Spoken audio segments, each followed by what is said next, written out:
At sa ibang balita, sumuko na ang pangunahing suspect sa pang-hold up at pagpatay kay UPLB student Ray Bernard Peñaranda.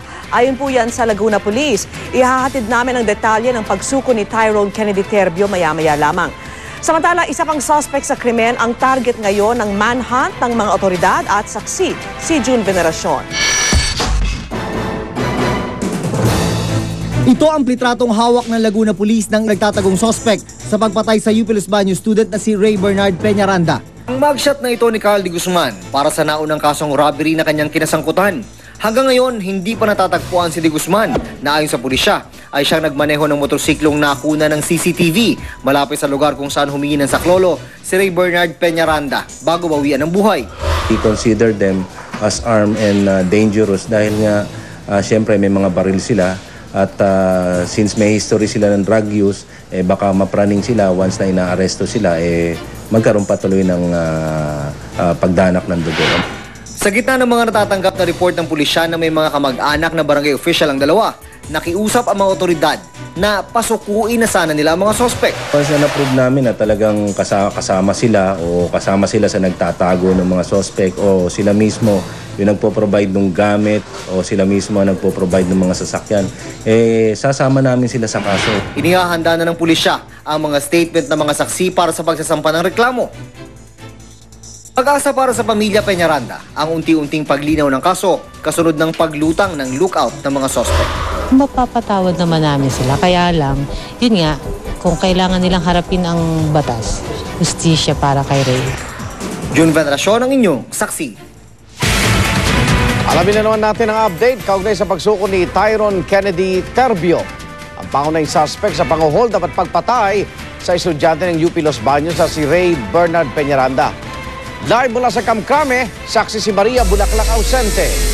Maria. Yes, Igan, eksaktong alas 9 nga nitong gabi nang sumuko ang suspect na si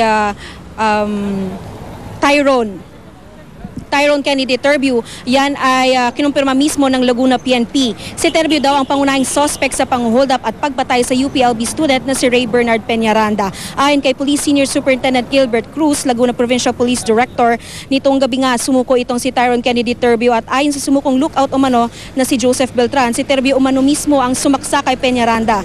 Personal na sinundo ngayong gabi ni PNP Chief Director General Nicanor Bartolome ang sumukong suspect. Hindi na ito nagpaunlak ng interview sa media dahil may abogado na raw ito mula sa Public Attorney's Office.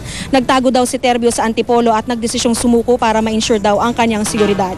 Ang Laguna PNP naman siniguradong sasampahan agad ng kaso ang suspect na robbery with homicide na isang non-bailable na kaso. Iti-turn over ngayong gabi din mismo si Terbio sa Laguna PNP. Sa ngayon, Igan, isang suspect na lang natitirang hindi pa bumabagsak sa mga otoridad. Umaasa ang pulisya na madarakip o kung hindi man, susuko na rin ang isa pang suspect na si Carl de Guzman na una ng kinanta na nagsibing lookout na si Joseph Beltran. At yan muna ang pinakahuling balita mula dito sa Camp Crame. Ako si Maria Bulaklak Ausente, ang inyong saksi. Huling-huli naman sa CCTV camera ang modus ng ilang miyembro umano ng salisigang na nagpanggap na customer sa isang fast food chain. Saksi si Julio Segovia. Sa CCTV video na ipinadala ng isang news scooper, isang babayang nasa counter ng isang fast food. Pero di siya umu-order at tila may hinihintay. Maya-maya pa, dumating ang isa pang babae na palinga-linga at tila may inaayos na payong. Dito palang umorder ang unang babae habang ang kanyang kasama pumwesto sa likod ng isang estudyante. Ilang saglit pa at nagpalit sila ng pwesto.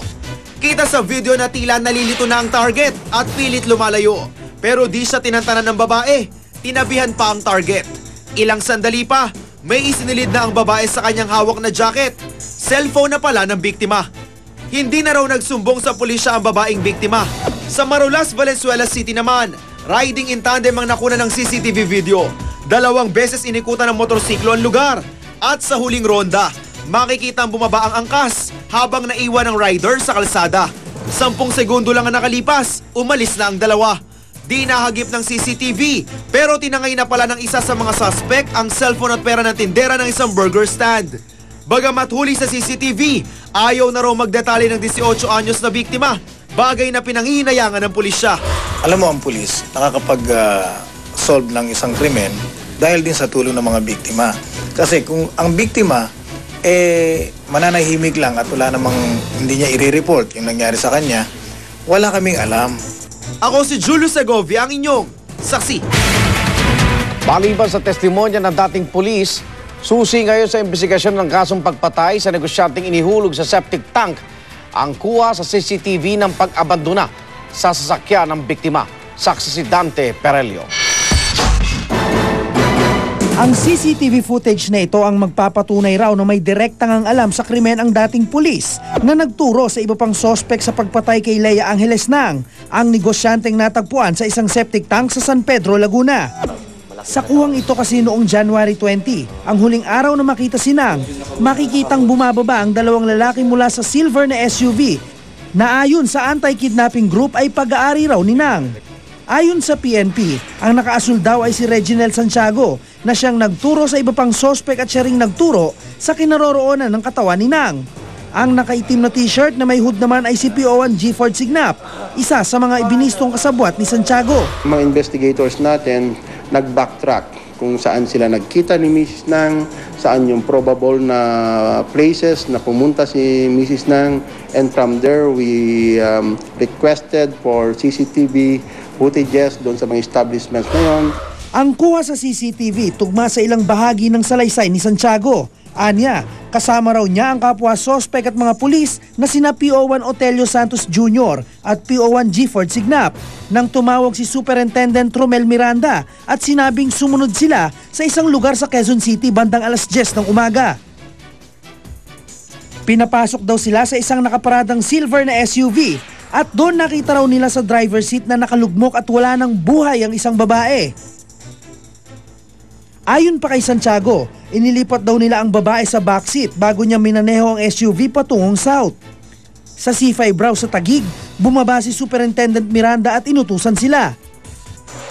Sabi niya sa amin, napatay ko na yan, bahala na kayong maglibing, ayusin niyo lang. Sir, nagawa na natin yun, nagawa mo na yan, may pamilya rin kami. Siguro, aminin na. Maliban kay Miranda, hawak na ng pulisya ang tatlong sospek. Kanina nga, humarap na sa preliminary hearing sina Signap at Santos. Pero iginiit nilang wala silang kasalanan. Of course they denied. If we can do something that will help bring out the truth of this case, then we will. Wala si Miranda. Tanging abogado lang niya ang humarap sa preliminary hearing. This is a frame-up so far as we see it. Ako si Dante Perelio, ang inyong saksi. Samantala, isang lalaking inakalang patay na ng kanyang mga kaanak ang biglang lumitaw sa burol sa Marikina. Ang paliwanag ng lalaki kung bakit hindi siya muna nagpakita sa saksi exclusive ni Rafi Tima. Ilang araw nang pinaglalamayan ng pamilya Faldog ang unikuiho nilang si Junmar. Nawala raw siya noong Enero, pero nakilala nila bilang ang bangkay na natagpuang pugot sa Montalban, Rizal noong ika-22 ng Pebrero. Base raw yan sa ilang palatandaan sa katawan at positibong pagkilala ng tiyahing nagpalaki kay Junmar. Isinailalim pa umano sa medical legal examination ng bangkay bago ibinigay sa pamilya Faldog at dinala sa Marikina para iburol. Nakita ko siya talaga. Dahil yung palatandaan na balat niya dito sa dibdib at saka yung niya rito sa may nunal, pareho. Kaya yung laki ng katawan niya, isa rin dahil parati niya nakakasama siya eh. Kaya sabi ko, anak ko dato. Nakita ko yung bangkay nung ginanya nila, sa paa pa lang umiyak na ako kasi maputi. Maputi yung paa niyan eh. Pati kamay, maputi din yung kamay niyan. At nung sinabi kong menunal sa batok, yun na raw, positive na yun ang akin. Di inangkin ko, umiyak ho ako, katakot-takot na iyak. Kaya naman laking gulat daw ng ilang kaanak nang biglang mag-online si Junmar kahapon sa social networking site na Facebook.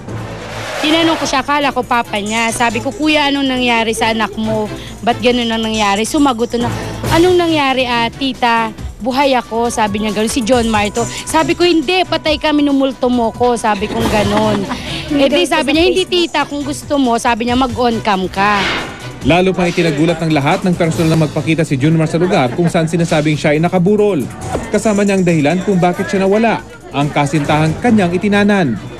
Nagulat ka ba? Ano yung naramdaman mo nung sinasabing pinaglalamayan ka na? Natawa kasi kitang-kita andun ako boy na boy tapos naglalamay sila ng iba. Pero natakot din kasi kung gano'n kaya totoo mangyari sa akin. Agad namang binawi ng Antipolo Memorial Services ang bangkay. Si Junmar, pinanood pa ang pagbuhat sa kabaong ng bangkay na inakalang kanya. Giit ng punerarya, dumaan sa proseso ang pagbibigay nila ng bangkay na 3 linggo nang walang kumukuha bago positibong kinilala ng pamilya Faildog. Babayaran pa rin daw ng pamilya Faildog ang bahagi ng gastos sa burol. Ang mahalaga, buhay si Junmar at buo pa rin ang kanilang pamilya. Ako si Rafi Tima, ang inyo saksi. Saksihan mamaya. Alamin na mga tinaguriang hottest job at kung paano ito masusungkit. Mga nagtatrabaho na walang permanenteng employer, ano nga ba ang bentahe sa mga regular na empleyado? Huwag bibitiw. Sama-sama pa rin tayong magiging saksi.